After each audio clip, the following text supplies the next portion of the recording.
ശരിക്ക് മെക്സിക്കൻ അപാരതയിലെ ആ real character Tovino ചെയ്തേക്കുന്ന റിയൽ ക്യാരക്ടർ നിങ്ങളാണോ? ശരിക്കും ടൊവിനോ അവതരിപ്പിച്ച പോൾ എന്ന് പറഞ്ഞ ക്യാരക്ടർ ശരിക്കും ഞാനാണ്.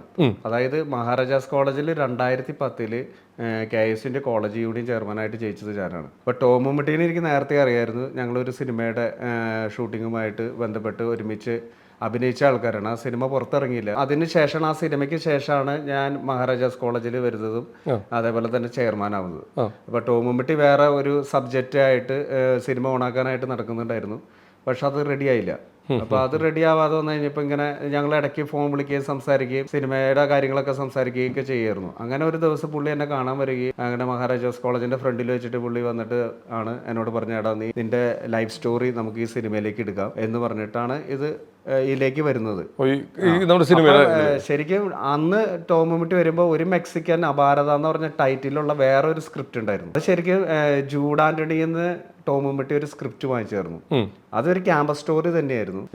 ശരിക്കും ആ ടൈറ്റിൽ ഇടുന്നത് വിനീത് ശ്രീനിവാസനാണ്. അപ്പൊ അന്ന് ടോമുമ്മട്ടി എൻ്റെ അടുത്ത് പറഞ്ഞതനുസരിച്ച് അതിൽ ന്യൂബോളിയുടെ ഡേറ്റ് കിട്ടും, അത് ഓണാവും എന്നുള്ള രീതിയിലാണ് അത് ആ സബ്ജക്റ്റ് സംസാരിച്ചത്. പക്ഷെ അത് പിന്നെ എന്തോ ഡേറ്റിന്റെ പ്രശ്നമോ അത് ഒന്നും അങ്ങനെ വർക്കായില്ല. അതിനുശേഷമാണ് ഈ ഒരു മെക്സിക്കൻ ഭാരതം എന്ന് പറഞ്ഞ ടൈറ്റിലിൻ്റെ ഉള്ളിലേക്കാണ് എൻ്റെ സബ്ജക്റ്റ് കയറ്റിയത്.